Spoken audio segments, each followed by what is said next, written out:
उपासना में चलने वाले उपासक को सेवापराध और उपसेवापराध 32 ये 64, इन पर सावधान रहना चाहिए। ये गलती नहीं होनी चाहिए। जैसे आप ठाकुर सेवक हैं, अपने घर में सेवा विराजमान किए हुए हैं। अब जैसे आपको ठाकुर जी के दर्शन के लिए जाना है, जहां तक ठाकुर जी के दर्शन करने के लिए जाना है, हो सके तो पादुका न पहने, नंगे पैर दर्शन करने जाए। यदि आप में ऐसी सामर्थ्य नहीं है किसी कारण से, तो सीढ़ियों में पादुका नहीं पहनना चाहिए। जहां से मंदिर की सीढ़ियां हैं, पादुका उतार कर माथा रखकर सीढ़ी में फिर चढ़ना चाहिए। खड़ाओं या पादुका पहन करके श्री विग्रह के दर्शन करने के लिए जाने में फिर अपराध लगता है। अरे अपने मालिक के दर्शन करने जा रहे हैं, स्वामी के दर्शन करने जा रहे हैं, प्रभु के दर्शन करने जा रहे हैं, तो अपनी कुटिया से और मंदिर तक नंगे पैर जाना चाहिए। ये भावना रखनी चाहिए। भरत जी जा रहे हैं प्रभु के दर्शन करने के लिए, अयोध्या से पैदल ही चले थे, तो सुकुमार चरणारविंद तो बड़े बड़े फफोके छाले पड़ गए थे।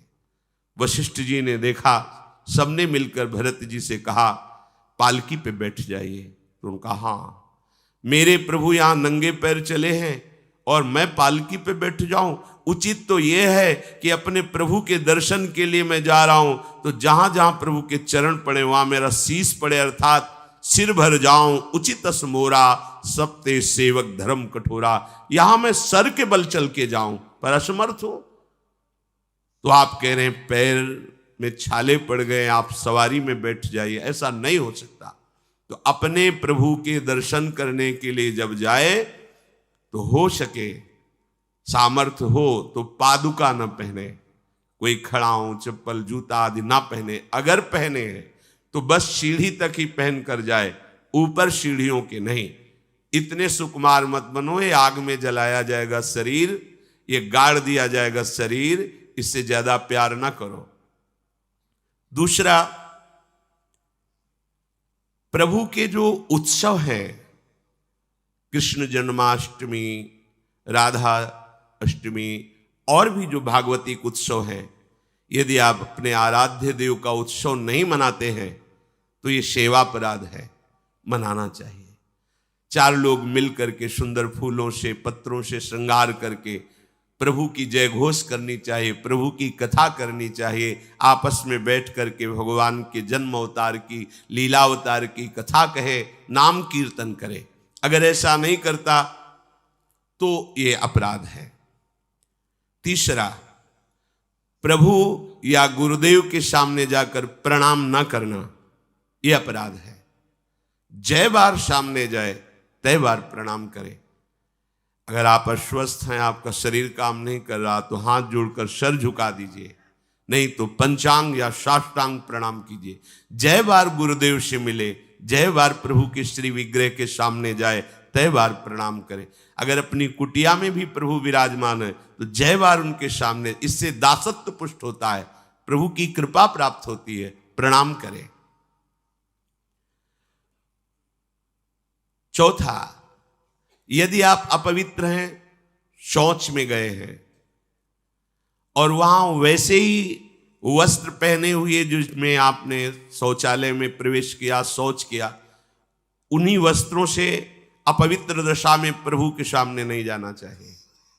इसीलिए हमारी बुद्धि मलिन हो जाती है, कोई सिद्धांत समझता ही नहीं है। जो शौचालय है उसमें उतने ही वस्त्र पहन कर जाएं जितने हम धो सकते हैं। अगर आपको बार बार शौच लग रही है तो आप कमर से जरूर स्नान करें, यहाँ से हाथ धो लीजिए, कुल्ला कीजिए, नाक आंख कान इन छिद्रों को पवित्र कीजिए और वही वस्त्र पहनिए, या उनका हो, नहीं तो जो अन्य वस्त्र हैं, आजकल तो सुविधा है, कोई बाहर तो जाना नहीं होता, वस्त्र उतार दीजिए, उतना पहनिए जितना धो सकते हैं। यदि आप ठाकुर सेवक हैं, भजन करने वाले हैं, ये पवित्रता नहीं रखेंगे तो जहां जो कुछ भी छुएंगे सब अपवित्र हो जाएगा, और अपवित्र बुद्धि भगवान में नहीं लगती, ओ मलिनता छा जाती है।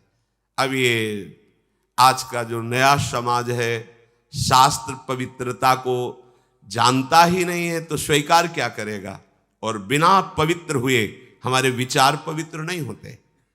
इसलिए कभी अपवित्र दशा में ठाकुर जी के सामने, श्री विग्रह के सामने जाना, सेवा सामग्रियों को छूना, ये अपराध माना गया है। प्रभु के सामने या गुरुदेव के सामने जाके ऐसे करना, एक हाथ से प्रणाम करना, ये सेवा अपराध माना गया है। दोनों हाथ भगवान ने दिए, दोनों को जोड़िए, दोनों को जोड़कर सर झुकाइए, इससे तुम्हें कृपा प्राप्त होती है प्रभु की। प्रभु की कृपा का क्या स्वरूप है? नाम में प्रेम होने लगे, जितेंद्रियता आने लगे, हृदय पवित्र होकर सबके सुख भावना में मगन होने लगे, ये प्रभु की कृपा। छठवां, जब हम प्रभु की परिक्रमा करते हैं तो परिक्रमा करते समय प्रभु के जब सामने आवे तो उनको प्रणाम करें। प्रणाम किया, फिर आगे। 4 परिक्रमा हमारे प्रियालाल की होती है। कभी सामने परिक्रमा नहीं करनी चाहिए, जैसे सामने खड़े ऐसे घूम जाते हैं सामने, नहीं, ऐसा नहीं। प्रभु के सामने ऐसे नहीं घूमना, वहीं खड़े खड़े घूम गए 4, ऐसा नहीं। प्रभु को दाहिने करके प्रदक्षिणा। अगर आप प्रभु को प्रणाम नहीं करते, परिक्रमा करते हुए या सामने घूमते, ये सेवा अपराध है। 7वां, प्रभु के सामने गए मंदिर में और आप पैर फैला के बैठे, सामने ऐसे पैर फैला लिए, ऐसे फैला के बैठे, ये अपराध है। अपने आराध्य देव के सामने, अपने गुरुदेव के सामने पैर फैला के नहीं बैठा जाता। यदि आपके पैरों में कोई दोष है तो उतनी देर ही रुकिए जितनी देर आप खड़े दर्शन कर सकते हैं, सामने से हट जाइए, सामने पैर नहीं होने चाहिए आपके। 8वां, प्रभु के श्री विग्रह के सामने दोनों घुटनों को ऊंचा करके अपने हाथों से लपेट कर बैठना, ऐसे ऐसे घुटने दोनों खड़े करके ऐसे जैसे बांध कर ऐसे ऐसे बैठना सेवा अपराध है। प्रभु के श्री विग्रह के सामने, अब जैसे मंदिर में गए, थके हैं आप, दीवार में उड़क करके ऐसे सो, यह अपराध है। प्रभु के श्री विग्रह के सामने उतनी देर ही टिको, बस जितनी देर आप सावधान है, नहीं बाहर निकल जाओ, एकांत सेवन करो। श्री विग्रह के सामने उतनी देर ही। दर्शन करने गए, केवल आपकी दृष्टि नक्शिख लो अंगंग माधुरी, प्रभु की केवल दर्शन कर रहे, आंख बंद कर ली, ध्यान किए, फिर दर्शन, फिर ध्यान। जब मन देखा कि चंचल होने लगा, नेत्र झुकाए, प्रणाम किया, मंदिर से बाहर हो गए। किसी से वार्ता नहीं। प्रभु के श्री विग्रह के सामने उनके चरणामृत और प्रसाद को छोड़कर अन्य नहीं पाना। प्रसाद मिला तो पा गए, चरणामृत मिला तो पी लिए। इसके अलावा ऐसा नहीं कि अब जगह है, प्रभु हैं, चलो और कुछ नहीं। वहां कोई खाना पीना, कोई व्यसन, ये अपराध है। प्रभु के श्री विग्रह के सामने बैठकर बात करना और उसमें झूठ बोल देना, ये दोनों अपराध हैं। प्रभु के दर्शन करने के लिए जब जाइए तो बोलिए मत किसी से, और कैसे हो, क्या है, कुछ नहीं, शांत, राधा राधा राधा। भैया बात करनी तो बाहर मिलना, यहाँ हम दर्शन, आप भी दर्शन कीजिए और हट जाइए उससे। अगर कभी कोई अपना पूज्यजन, बड़ा जन है, हमसे बात कर रहा है, उसको कैसे कहें कि आप हट जाइए? तो जितनी बात हो भागवतिक हो और सत्य हो, क्योंकि वहां सत्य साक्षी देने की नहीं, प्रभु विराजमान है। वहां का झूठ तुम्हारे पुण्यों को नष्ट कर देगा। पहले भी जब कोई बात सत्य कहलानी होती थी तो कहा जाता था मंदिर में चढ़ के बोल दो, फिर हम दोबारा तुमसे नहीं पूछेंगे। वो हाँ चलो, तो मंदिर में बोल रहा है मतलब सत्य बोल रहा है। प्रभु के सामने झूठ बोलना या अन्य वार्ता करना, यह अपराध है। प्रभु के श्री विग्रह के सामने जोर जोर से किसी को बुलाना, ए जोर से आवाज नहीं, स्वामी विराजमान है। अगर किसी को बुलाना भी है, इशारे से समीप जाके स्पर्श करके चलो दर्शन करो। प्रभु के श्री विग्रह के सामने आपस में प्रापंचिक बात करना, अगर बात ही करनी, आज देखो कितना सुंदर मोर मुकुट है, आज देखो कितना सुंदर प्रभु का हार है, आज देखो कैसे मकराकृत कुंडल है, आप देख रहे हो, प्रभु ऐसा लग रहा है मुस्कुरा रहे हैं, प्रभु देख रहे हैं। बस उनके विषय की बात करो तो करो, अन्यथा मौन। प्रभु के श्री विग्रह के सामने लड़ाई झगड़ा कर देना। अगर आप बिहारी जी के सामने, राधा वल्लभ जी के सामने, राधा रमण जी के सामने कोई आपको धक्का दे रहा है, कोई आपको कटु व्यवहार कर रहा है, आप चुप रहिए, आपको प्रतिकार नहीं करना। मालिक हैं, वो देख रहे हैं, बिल्कुल शांत रहिए, बहुत बड़ा हिसाब हो जाएगा आपका, जन्म जन्मांतरों के अशुभों का नाश हो जाएगा। और अगर लौट कर आपने गाली दे दी और थप्पड़ मार दिया तो ये कलह आपके पुण्यों का नाश कर देगी। बहुत सावधानी से भगवत दर्शन किए जाते हैं। प्रभु के श्री विग्रह के सामने किसी को किसी भी प्रकार से पीड़ा देने की भावना कर लेना, भावना भी नहीं करनी पीड़ा देने की, प्रगट में देने की तो बात जाने दो। नहीं नहीं, प्रभु मानो आपने को कोई पीड़ा पहुंचा है तो प्रभु आप सर्व सामर्थ्यशाली, इसकी बुद्धि शुद्ध कर दो, इसका मंगल हो जाए। तो उसकी शुद्ध होगी कि नहीं, उसका मंगल होगा कि नहीं, प्रभु जाने, आपका मंगल हो जाएगा, आपकी बुद्धि शुद्ध हो जाएगी। प्रभु के श्री विग्रह के सामने किसी को आशीर्वाद देना। आप प्रभु के दर्शन करने गए, कोई आपको प्रणाम कर रहा, खुश रहो, जय हो जय, नहीं, देखना भी नहीं उधर, सीधे प्रभु की तरफ देखो। वहां कोई भी कहीं भी किसी को भी प्रणाम करे, प्रणाम प्रभु को हो रही है। आप बिल्कुल ये मानकर कि मेरे को प्रणाम कर रहा है उसको आशीर्वाद, बिल्कुल नहीं, प्रभु की तरफ केवल देखें। अगर किसी को ऐसे तो वो अपराध बनता है। प्रभु के श्री विग्रह के सामने किसी को गाली देना, निष्ठुर वचन बोलना, यह अपराध है। प्रभु के श्री विग्रह के सामने कंबल से शरीर ढक करके वहां बैठना, ऐसा। ये जो हमारा भजन करते हुए, सेवा करते हुए मन कठोर होता है, प्रेम में नहीं डूबता है, हमसे गलतियां होती रहती हैं। प्रभु के श्री विग्रह के सामने बैठ करके दूसरे की निंदा कर देना, ऐसा होता है। जैसे श्री जी के सामने बारंडा है, से जहाँ समाज होती, वहाँ बैठे हैं, अब घंटों बैठे हैं, अब आपस में चर्चा कर रहे हैं, अमुक की, ये अपराध है। एक की प्रशंसा, एक की निंदा, और प्रभु सामने बैठे हैं। बिल्कुल वहाँ बैठना है तो मंत्र जप करो, नाम जप करो, या पद गान करो जिनमें उनकी लीलाओं का गायन किया गया है। प्रभु के श्री विग्रह के सामने किसी को हाथ जोड़कर उसकी बड़ाई करना नहीं, प्रभु के सामने नहीं। कि आपने तो बड़ी कृपा की, उस दिन वहां मिले, ऐसा कुछ नहीं।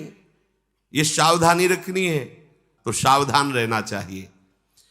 प्रभु के श्री विग्रह के सामने हंसी मजाक, अश्लील शब्दों का उच्चारण करना, एक दूसरे से हंसी मजाक कर रहे हैं, सेल्फी ले रहे हैं, ये सब नाटकबाजी नहीं, नहीं तो आए हो धाम में कृपा प्राप्त करने के लिए और बन जाएगा अपराध।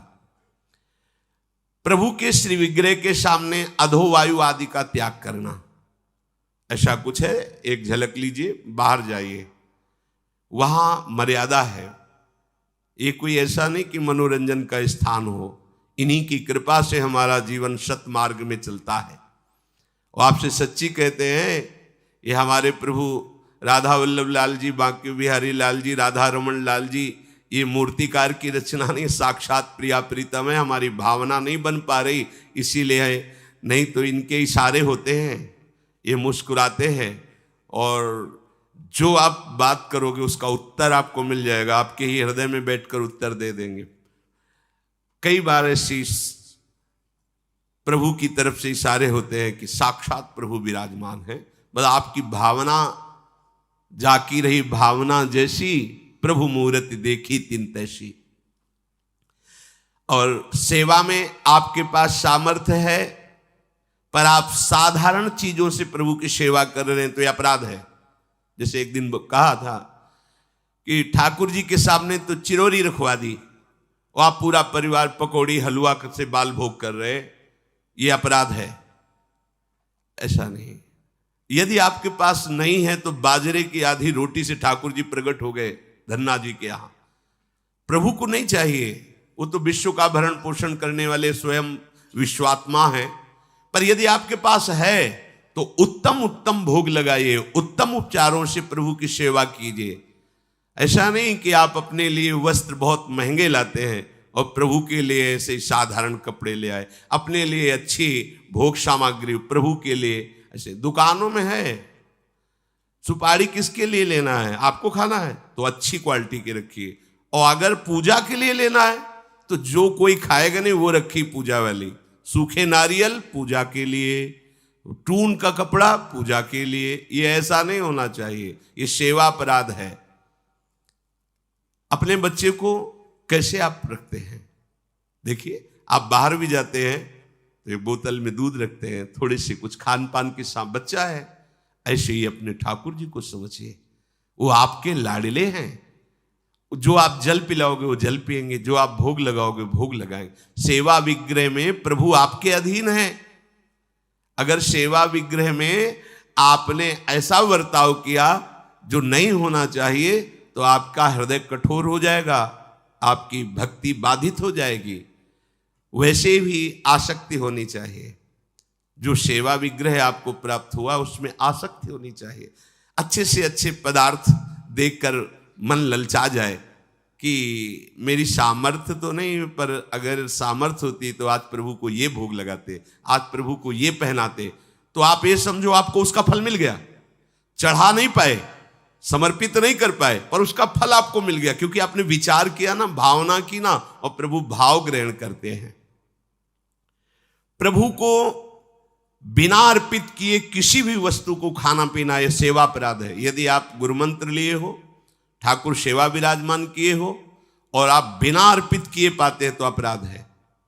एक बार नंदगांव ब्रज भक्तों के चरित्र में है, अगर आप बिना भोग लगाए पाते हैं, बिना भोग लगाए जल पीते हैं, जल भी पीना है तो आप अपने गुरुदेव का स्मरण करके नाम लेकर ही जल पीजिए, उनको भाव से अर्पित करके। भोग पाइए तो अर्पित करके। अगर आप अर्पण नहीं करते हैं तो इसमें अपराध बनता है। ये आपकी बुद्धि को भ्रष्ट कर देगा, मलिन कर देगा। बिना भोग लगाए कुछ नहीं पाना। अगर ऐसा नियम रखोगे तो तुम्हारी बुद्धि रोज का रोज भक्ति के रंग में रंगती जाएगी, हृदय द्रवित हो जाएगा।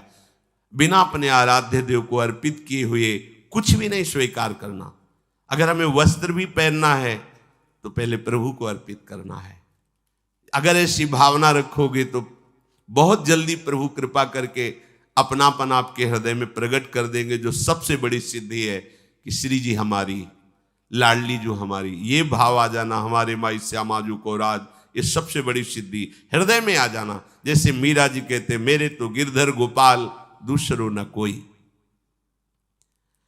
प्रभु को निवेदन किए बिना कोई भी वस्तु खाना पीना ये सेवा अपराध है। और जो ऋतु में सबसे सुंदर फल है, जो अनुकूल मौसम के है, वैसे ही सेवा करनी चाहिए। सर्दी है, थोड़ा गुनगुना जल, वो पदार्थ भोग में लगाएं जो सर्दी दूर करते हैं, क्योंकि आप जैसी भावना करेंगे प्रभु वैसा ही आपको अनुभव कराएंगे। अब कोई कल पूछ रहा था कि पानी बदलना चाहिए क्या प्रभु के लिए? एक गिलास में रख दिया, 24 घंटे ऐसे रखा है, उसको बदलना चाहिए, ये सेवा हो रही क्या? अरे भाई, पानी थोड़ी रखने के लिए है, वो तो समय समय से पिलाना है। और जब शयन कराते हैं तो 2 लड्डू रख दिए, जल रख दिए। जब उत्थापन किए तो उस प्रसाद को विराजमान प्रसादी स्थान में किया, फिर नवीन भोग लगाया उत्थापन का। ऐसे थोड़ी कि सुबह चिरौरी और पानी रख दिया और शाम तक वैसे रखा हुआ है, ये सेवा नहीं कहते, तो प्रमाद स्थिति है। देखो, गांव गली की सेवा वाली बात अलग है, यहां प्रेम की उपासना की बात है, शरणागति की परिपक्वता की बात है। सुंदर सुंदर फल वस्तुएं आई और आपने उनको पा लिया एक लेके, और फिर कहा कि भोग लगा देना, यह अपराध है। अब इसी में एक सावधानी की बात बता रहे हैं। गिरिराज जी की दंडोती परिक्रमा सदगुरुदेव भगवान के साथ लगा रहे थे। जब मानुषी गंगा में पहुंचे तो वहीं पास में सहतूत बिक रहे थे। महाराज जी ने कहा, श्री जी की इच्छा है, सहतूत लाओ। सहतूत लाए, वो इतने इतने खटमिठे से थे। मानुषी गंगा में उनको धोए। महाराज जी ने भोग पात्र में रख करके इतने दिए, बोले पाओ। महाराज जी श्री जी को, बोले ऐसे थोड़ी श्री जी को पवा देंगे, पहले बताओ खट्टे तो नहीं ज्यादा। तो महाराज जी अपराध तो नहीं लगेगा। बोले देखो हमारे यहाँ प्रेम की उपासना है, हम हर वस्तु को पहले स्वयं चख के देखते हैं, अगर हमारी लाडली जी के लायक नहीं तो हम भोग नहीं लगाएंगे। अब ये ज्ञान तो हमें पहले था नहीं, क्योंकि पहले था कि बिना भगवान को प्रभु को अर्पित किए हुए एक किनका भी नहीं, क्योंकि सबसे पहले प्रभु।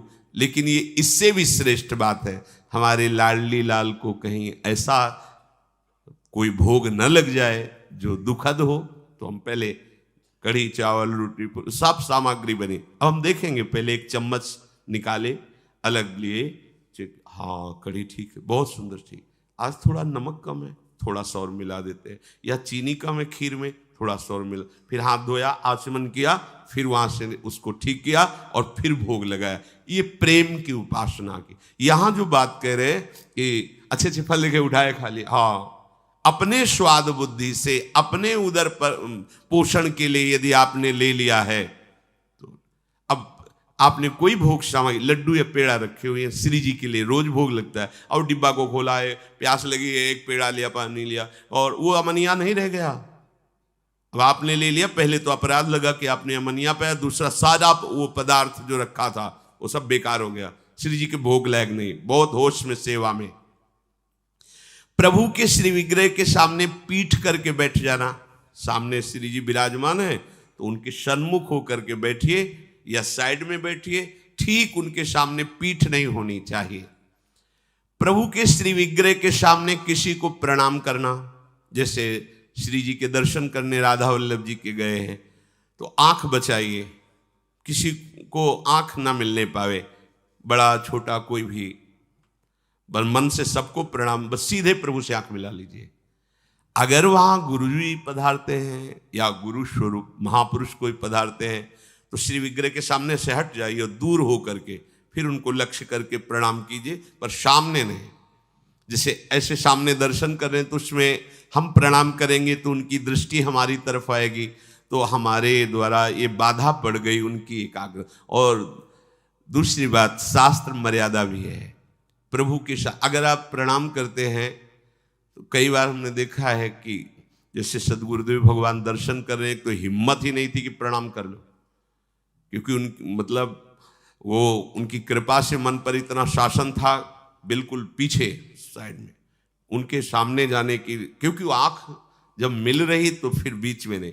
जैसे कभी अचानक ऐसा प्रणाम मुद्रा में हुए तो बाहर निकल के कह दिया कि श्री जी के इस दरवाजे से लेकर उस दरवाजे के बीच में कभी भी ये व्यवहार वृत्ति नहीं होनी चाहिए, ये प्रणाम नमस्कार, ये बातचीत लेना देना बिल्कुल नहीं, चाहे हम हो या कोई हो।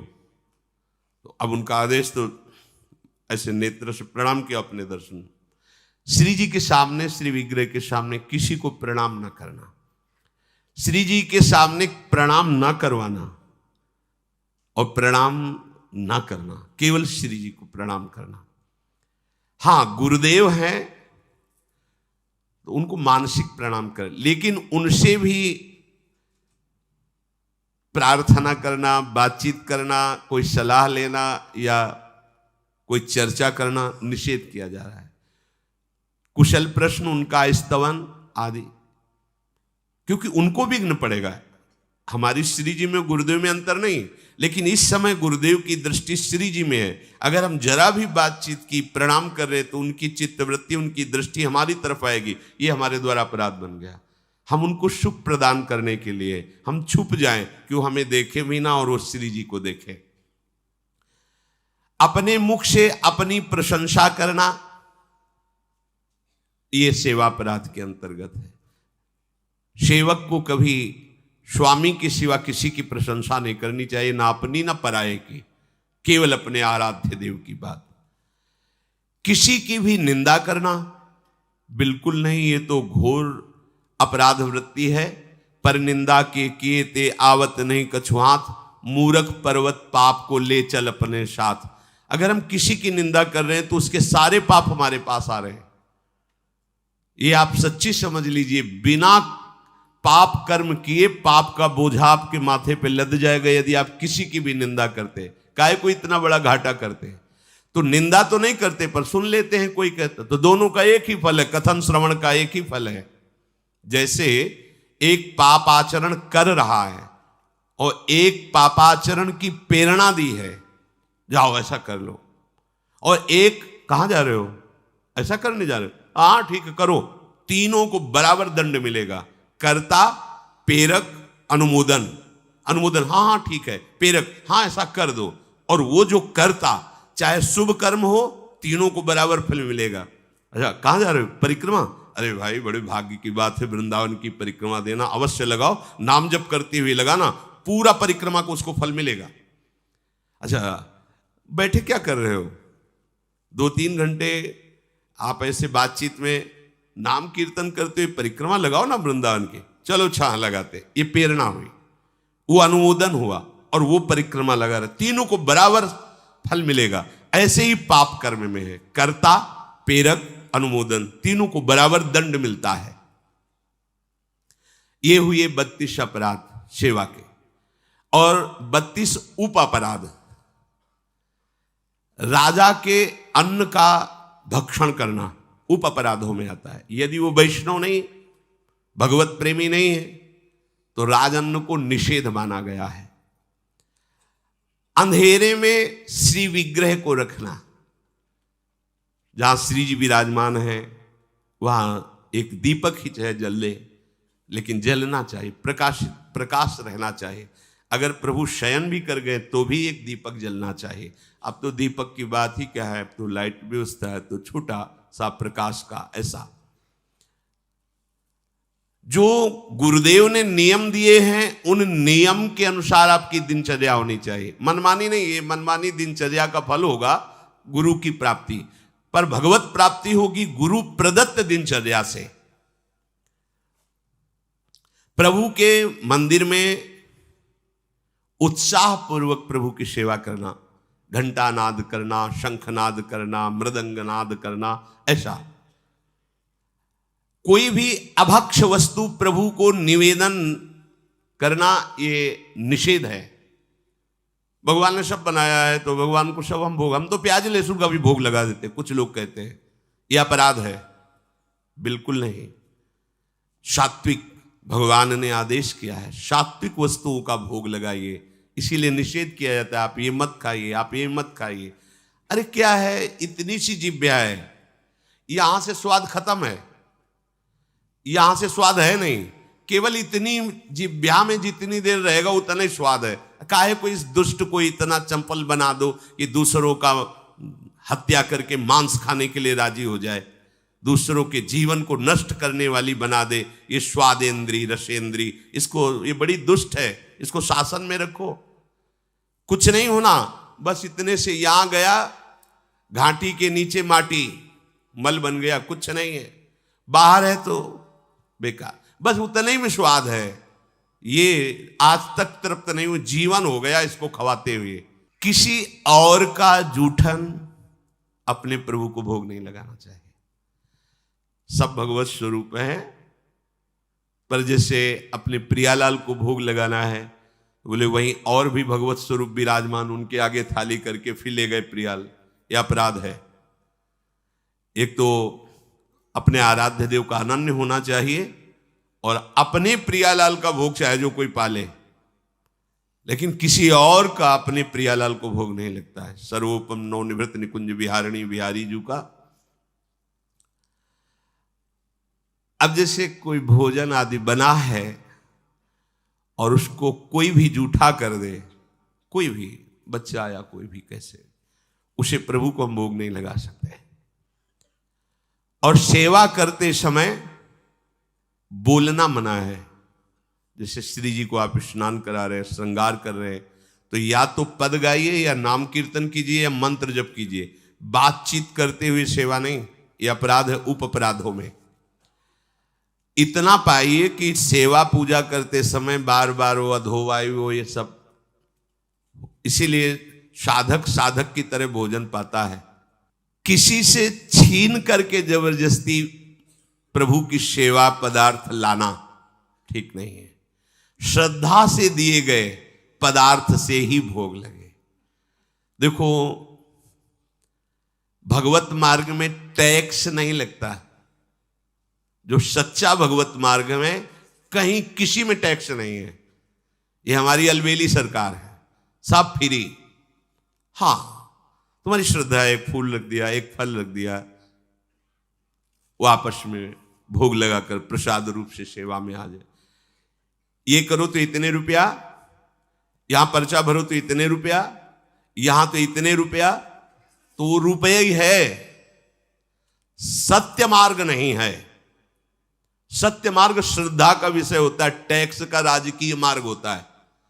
टैक्स राजकीय मार्ग में लिया जाता है, भागवतिक मार्ग में श्रद्धा चलती। श्रद्धा पूरा तन मन प्राण सर्वस्व समर्पण, ये मार्ग है। इसमें कि हमने इतने भर दिए हैं रुपए पर्चे में, अब हमको ऐसी जगह मिलेगी, वहां बैठेंगे, सुविधा मिले। यहां रुपए से जगह सुविधा और कृपा नहीं मिलती। यहां मन देने से, प्राण समर्पित करने से, अभिमान समर्पित करने से हमारे हरि की कृपा की प्राप्ति होती है। तो किसी से जबरदस्ती, वो जबरदस्ती ही माना जाता है कि अगर तुम्हें अमुक तो फिर भरो इसमें, वो हमारे ठाकुर जी को स्वीकृत नहीं होता। हाँ, भाव से आया है तो देखो, शबरी जी जूठे बेर प्रभु को अर्पित कर रहे हैं, वाह वाह करके पा रहे। जूठे का तात्पर्य यही हुआ कि पहले चेक किए कि इस पेड़ का बेर खट्टा तो नहीं है, फिर आचमन किया, फिर वो फल उतार कर प्रभु को पवा रही है। कोई भी पुष्प या गंध प्रभु को अर्पित करना है तो उसे पहले सूंघना नहीं। कि जैसे इत्र है तो खुद इतने सौरभ उसमें आ रहे कि आपको पता चल जाएगा कैसा है। अब उसको ऐसा नहीं कि हाँ ठीक है श्री जी को लगा, नहीं, वो सौरभ आ रहे, खुद पता चल रहा है। आपने पुष्प लिया, सूंघा, फिर वो श्री जी को वो अर्पित करने लायक नहीं है। निषिद्ध पुष्पों से प्रभु की पूजा ना की जाए, जो प्रभु को चढ़ाने के लिए निषेध किए गए हैं। अब जैसे एक प्रभु को निषेध होते हैं तो दूसरे प्रभु को स्वीकार होते हैं। जैसे हमारी श्री जी को धतूरे का फूल नहीं चढ़ा सकते, लेकिन हमारे महादेव जी के माथे पे धतूरे का फूल चढ़ा सकते हैं। तो ये प्रवीणता गुरु जी से आती कि हमारे आराध्य देव को क्या पसंद है। प्रभु के सेवा कुंज में, सेवा में प्रवेश के लिए पूर्ण पवित्रता, वस्त्र पवित्र, ऐसे नहीं कि ऐसे उठे और ऐसे चल, नहीं, पूर्ण पवित्रता से जाइए। अगर कहीं आपने गृहस्थ धर्म का भोग किया है तो वो वस्त्र पूर्ण रूप से धुल करके पवित्र होकर के ही, उन स्थिति में कभी स्पर्श नहीं करना चाहिए घर के ठाकुर को भी। रजस्वला धर्म में माताएं बहनें होती, 3 दिन तक सेवा से अलग रहकर भजन साधन करें, भगवत चिंतन करें, लेकिन भगवत सेवा में कोई भी जो वस्तु आने वाली उसका स्पर्श न करें। जो अखंड ब्रह्मचारिणी है, वैराग्य भावना से युक्त है, तो उन्होंने अपने जीवन को ही प्रभु को दे दिया, गृहस्थ धर्म को स्वीकार नहीं किया, इसलिए परम पवित्र भगवत भावना में निरंतर सेवारत है। प्रभु को जो दीपक भी स्पर्श करना है उसको अपने प्रयोग में न लावे। प्रभु को कभी किसी शव के साथ यात्रा करना, स्पर्श करना, श्मशान में जाना, तो वस्त्र सहित स्नान करके ही अपने सेवा भवन में प्रवेश करना। अब यहां एक और रहस्य, यदि वो वैष्णव है, विरक्त संस्कार से युक्त है, तो इसके प्राण चले गए हैं, तो शरीर स्पर्श से आप पवित्र होंगे, ना कि स्नान करने की जरूरत है। लेकिन यदि वो गृहस्थ है तो फिर ये प्रक्रिया उसके साथ जाकर फिर लौटते समय वस्त्रों सहित स्नान करें। बिना पवित्र वस्त्र के, धोए वस्त्र के, जैसे रात्रि में आप शयन किए हैं, जो वस्त्र पहने हुए, उन्हीं से सेवा में नहीं जाना। रात्रि में शयन किए हुए वस्त्रों को धोया जाता है, प्रातः काल उठ करके उन वस्त्रों का त्याग करके नवीन वस्त्र धारण करके दिनचर्या की जाती है। इसीलिए रात्रि में उतने ही वस्त्र पहने जाते हैं जो सुबह प्रातः शौच आदि में जाकर धोए जाते हैं। गुस्से में भर करके किसी से आप गुस्सा हो गए और सेवा करने जा रहे हैं तो रुक जाइए, पहले गुस्सा शांत कीजिए। क्रोधावेश में अंदर मत जाइए सेवा में। लाडली लाल की सेवा करनी, पहले बाहर बैठिए, कोई पद उच्चारण कीजिए, नाम चिंतन कीजिए, अपनी गुस्सा को शांत कीजिए। कभी भी किसी तरह से किसी पशु का मांस, पक्षी का मांस या कोई नशे वाली वस्तुएं कभी भी सेवा भवन में प्रवेश ना होने पावे। जैसे कई गृहस्थ जन कहते हैं कि हमारे यहाँ वो लोग नहीं मानते और रसोई ऐसी बनाते हैं मांस आदि की, तो मुझे क्या करना चाहिए? देखो, वो पात्र स्पर्श करने लायक भी नहीं है भगवत सेवक जनों के द्वारा, जो अपने सदगुरु की आज्ञा में रहते हैं, श्री जी की सेवा करते हैं। अब उनके लिए बड़ी समस्या है उस परिवार में, पर जैसे भी बने तैसे देखो, पर वो पात्रों में रांधा हुआ भोजन जिनमें मांस रांधा गया है वो कभी ठाकुर जी को या गुरुदेव को अर्पित करना अपराध माना गया है। कभी ऐसा ना करें। हमें तो लगता है उस रसोई में नहीं अमनिया होना चाहिए जिसमें ऐसे पदार्थ रांधे गए हैं। कोई भी उपासक ये गांजा, अफीम, ये नशा करके, कुछ लोगों को तो ऐसा भ्रम हो गया है कि बहुत ध्यान लगता है नशा करके। शराब पिए नाली में पड़े हैं, लघु शंका कर रहे हैं, बादशाह है। अगर कृपा हुई तो कुत्ता भी ऊपर लघु शंका कर रहा है, उनको लग रहा है मानो मेघ जो है अमृत वर्षा कर रहे हैं।